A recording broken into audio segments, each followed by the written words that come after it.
하나님의 큰 은혜가 오늘도 종일토록 함께 하시기를 축복합니다.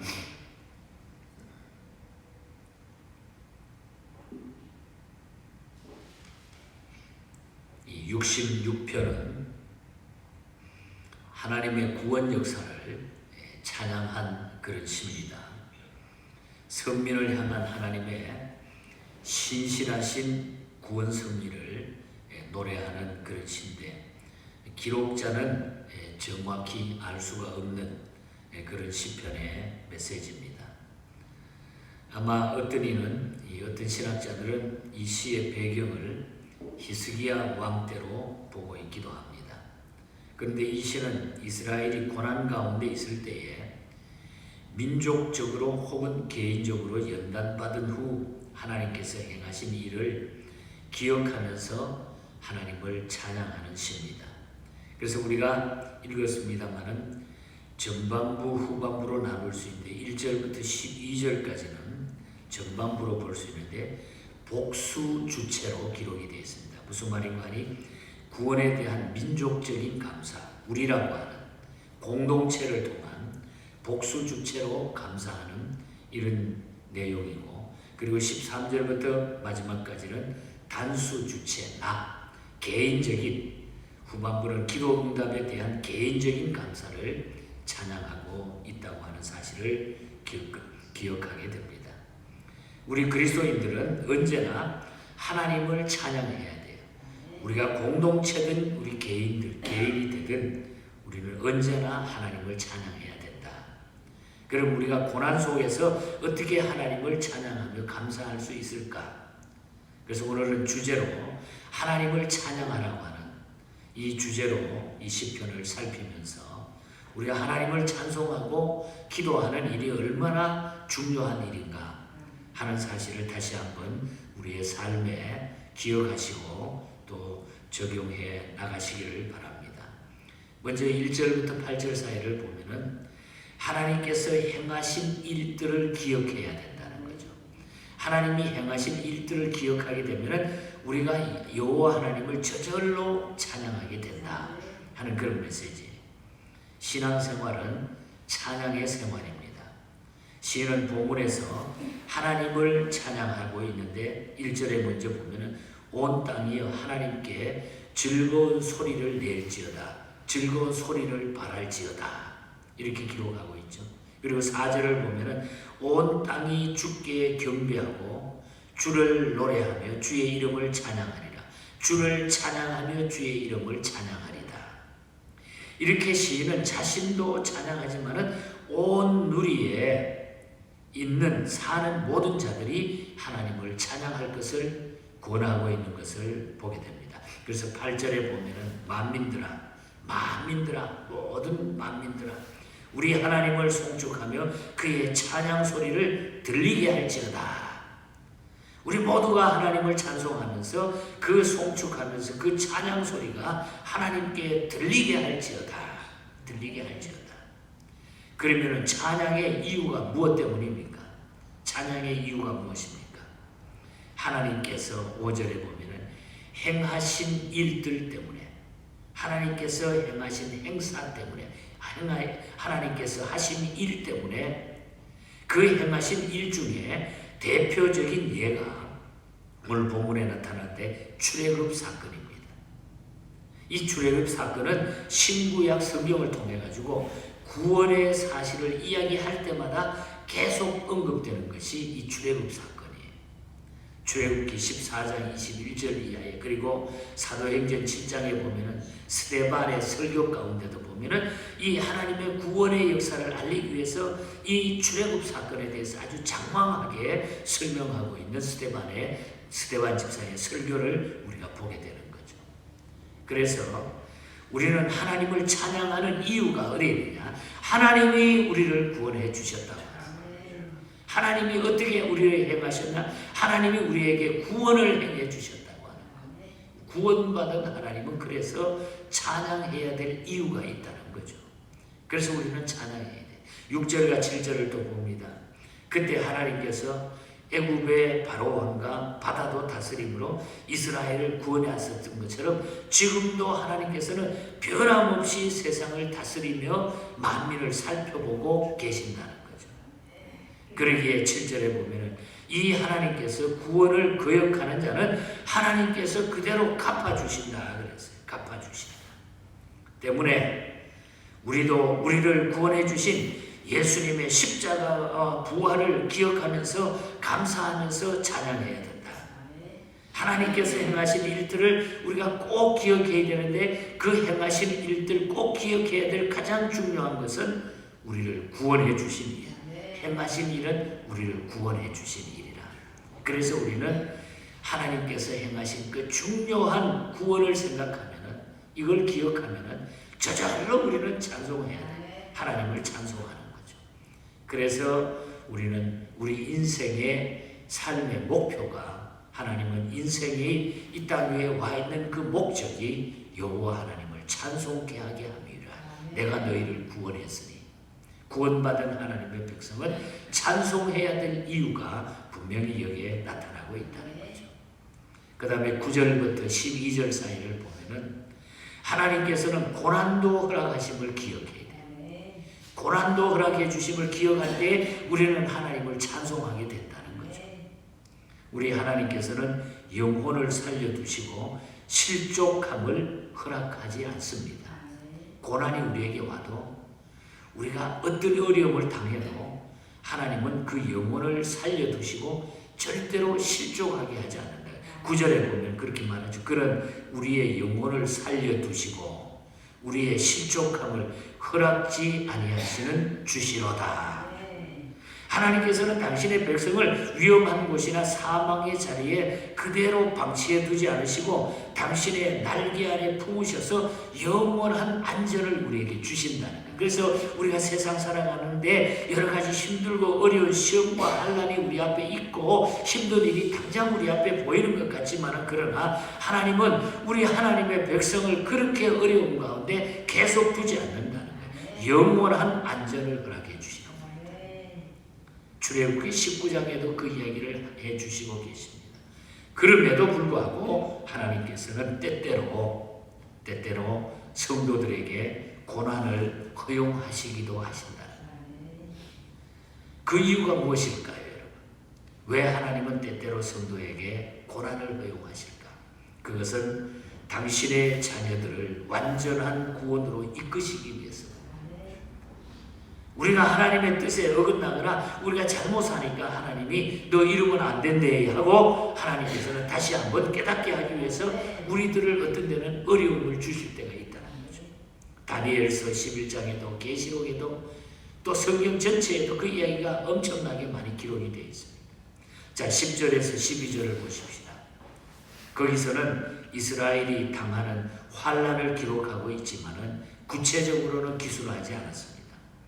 다만 시험의 목적이 백성들 가운데 불경건한 악습을 제하고자 하는 데 있음을 말하고 있는 것입니다. 그러니까 너희가 왜 이렇게 어려움 속에 들어가느냐? 왜 이렇게 힘든 환경이 됐느냐? 이것은 그 악습을 제거하기 위해서, 다시는 그런 짓 하지 말게 하기 위해서 혼을 내주는 거죠. 교육적으로. 그래서 11절에 보면은 그물과 어려운 짐, 12절에 보면 불과 물, 이 이야기는 다 시련의 방편입니다. 시련의 방편들이에요. 물과 불, 어려운 짐, 이것은 다 어려운 가운데서, 힘든 가운데서 나타나는 일들이죠. 그리고 12절에 보면은 머리 위로 타고 지나가는 것. 애굽이나 아수르의 벽화에 보면은 흔히 볼 수 있는데 수레를 타고 날아가는 이런 모습들. 그러니까 전쟁이라든지 힘든 일들, 이런 시련들이 우리 앞에 나타날 수 있다. 성도에게 주어지는 연단은 믿음을 정금같이 하시고자 하시는 하나님의 사랑의 표현이요 도구라는 것입니다. 그래서 하나님께서는 우리에게 욥기를 보아도 시편 119편 같은 데 보아도 히브리서 12장 같은 데 보아도 하나님께서는 우리 연단하시기 위해서 하나님의 백성들이 잘못되었을 때에 물과 불을 내리고 어려운 짐을 들고 그물을 던져가지고 걸리게 하시고 이런 일들을 전쟁을 일으키게 하시고 이렇게 하신다는 거죠. 그러나 그것은 하나님의 사랑의 표현이요 도구가 된다. 그래서 하나님의 자녀들에게도 어려움이 나타날 때가 있다는 거죠. 하나님께서는 어떤 방법을 통해서도 당신의 사랑하는 자녀들을 하나님의 뜻에 합당하도록 성장시키신다는 거예요. 그러므로 우리가 12절을 보면 누구든지 하나님의 열심 앞에 굴복해야 하나님의 풍부한 풍성한 은혜를 받게 된다. 그래서 우리가 하나님 앞에 무조건 굴복하면은 하나님께서 우리한 풍부한 은혜를 하나님이 주신다. 믿습니까 여러분? 12절 봅니다. 주께서 우리를 끌어내사 풍부한 곳에 들이셨나이다. 풍부한 곳에 들이셨나이다. 우리에게 풍요로운 것을 채워주시는 하나님이십니다. 풍부한 것을 주시는 하나님이십니다. 그리고 하나님은 풍부하게 채워주시기를 원하시는 하나님. 이것을 우리가 묵상하면서 믿음으로 찬양해야 된다는 거예요. 그래서 우리는 고난도 주셨다. 고난을 통해서 더 풍성함을 주셨기 때문에 오늘 우리가 하나님께서 나에게 주신 고난도 허락하심을 기억하게 되면 우리가 하나님을 저절로 찬송하게 된다는 거예요. 그래서 하나님의 백성은 찬송하게 된다. 하나님을 찬양하게 된다는 거죠. 끝으로 13절부터 20절 사이를 보면은 하나님은 하나님의 우리가 은혜를 깨닫고 서원을 갚아야 된다는 거예요. 하나님께 은혜를 깨닫고 우리가 약속한 것, 내가 기도한 것, 그것을 갚기 위해서 우리가 살아야 된다. 하나님께서는 우리를 완전한 구원으로 이끄시기 위해 가지고 때때로 그의 자녀들을 시험하신다. 여기 시험은 테스트하는 거예요. 몇 점 받느냐? 이걸 그래서 우리가 시험 볼 때는 항상 우리가 공부해야 되잖아요. 준비를 해야 되잖아요. 시험을 잘 치기 위해서. 이것은 우리를 더 성적을 올려주시기 위해서 테스트한다. 야고보서에도 고린도전서에도 이런 하나님의 복과 은혜의 섭리를 알았으면은 그 다음에 어떻게 해야 됩니까? 번제를 가지고 주의 집에 들어가서 서원을 갚으라. 서원을 갚으라. 13절에 보면 내가 번제물을 가지고 주의 집에 들어가서 나의 서원을 주께 갚으리니. 여기에 번제는 짐승을 하나도 남김없이 태워서 드리는 제사로 온전한 헌신을 말해요. 불에 태워가지고 드리는 번제. 모든 짐승을 태워서 완전히 태워서 드리는, 이것은 내가 완전히 하나님 앞에 헌신하는 것을 의미해요. 로마서 12장에 나온 12장 1절의 말씀입니다. 우리 하나님 앞에 온전히 드리는 예배, 온전히 드리는 헌신을 의미합니다. 그것은 고난을 당할 때 하나님께서 우리가 서원했기 때문에 14절에 보면 이미 우리가 하나님 앞에 날마다 서원했기 때문에 이는 내 입술이 낸 것이요 내 환난 때에 내 입이 말한 것이니라. 우리가 서원한 게 있잖아요. 어려움 당하면 하나님 이렇게 해주시면 내가 이렇게 살겠습니다 해놓고는 나중에 그렇게 안 살고 이미 내 입술이 하나님 앞에 다 서원했다는 거예요. 내가 낸 것이라는 거죠. 그리고 15절에 보면 살찐 짐승과 수양의 제물을 드리고 수소와 염소를 드리겠다고 합니다. 15절에 내가 수양의 향기와 함께 살찐 것으로 주께 번제를 드리며 수소와 염소를 드리나이다. 그리고 하나님과의 최험을 증거해야 된다는 거예요. 16절에서 20절 사이에 보면 그래서 내가 그 다음에 중요한 것은 하나님의 은혜를 깨닫고 서원한 것을 하나님 앞에 지키면서 그 다음에는 그 체험을 증거한 것을, 그 체험한 것을 증거해 나가는 거예요. 이를 위해서 구원의 은혜를 열방에 선포한다. 그래서 16절에 나의 영혼을 위하여 행하신 일을 내가 선포하리라. 구원받은 것을, 내가 체험한 것을 하나님 앞에 선포하리라. 하나님께서는 우리에게 베푸신 은혜를 열방에 선포하며 많은 사람들에게 구원의 은혜를 듣게 하여야 그리고 하나님을 찬양케 하신다는 거예요. 17절에 보면 내가 나의 입으로 그에게 부르짖으며 나의 혀로 높이 찬양하였노라. 우리가 하나님 앞에 은혜를 깨닫고 서원한 것을 깨닫고 우리가 그것을 갚으며 하나님 앞에 기도하면서 열방에 이것을 선포하면서 노래하며 하나님을 찬양케 해야 된다. 그래서 우리는 항상 찬양이 해야 될 이유가 분명히 나타나고 있어요. 꼭 구원의 은혜를 우리가 전해야 된다는 겁니다. 선포해야 됩니다. 또한 18절에 보면은 기도해야 된다는 거예요. 마음속에 죄를 품으면 하나님께서 듣지 아니하시므로 마음속에 숨은 죄를 고백하고 기도해야 된다고 하는 겁니다. 그렇게 한다면 하나님께서 그 기도를 들으시고 거절치 아니할 것이며 하나님의 한결같은 사랑을 아끼지 아니하실 것이다. 19절 그러나 하나님이 실로 들으셨으며 내 기도 소리에 귀를 기울이셨도다. 마지막 20절에 하나님을 찬송하리로다. 그가 내 기도를 물리치지 아니하시고 그 인자하심을 내게서 거두지도 아니하셨도다. 내 기도를 들으시고 내가 하나님 앞에 은혜를 깨닫고 서원을 갚고 하나님 앞에 기도했더니 내가 제사를 드렸더니 내가 헌신의 제사를 드렸더니 내 몸을 바쳤더니 내 시간을 하나님 앞에 드렸더니 그리고 기도했더니 하나님께서 우리에게 너무나 놀라운 은혜를 주시고 그 기도를 들어주시고 그래서 우리는 그 은혜에 감격해서 날마다 찬송해야 된다는 거죠. 그것이 우리의 삶이라는 거예요. 우리가 방금도 불렀습니다만 로버트 로리 목사님이 썼던 찬송가 403장을 우리가 불렀잖아요. 나 위하여 십자가에 중한 고통 받았사 대신 죽은 주 예수의 사랑하신 은혜여 보배로운 피를 흘려 영영 죽을 죄에서 구속함을 얻은 우리 어찌 찬양 안 할까. 2절에도 보면 끊임없이 듣는 우리 어찌 찬양 안 할까. 3절에 보면 마음에 그냥 확 와닿잖아요. 이 세상의 모진 풍파 쉬지 않고 불어도 주님 안에 보호받는 우리 마음 편하다.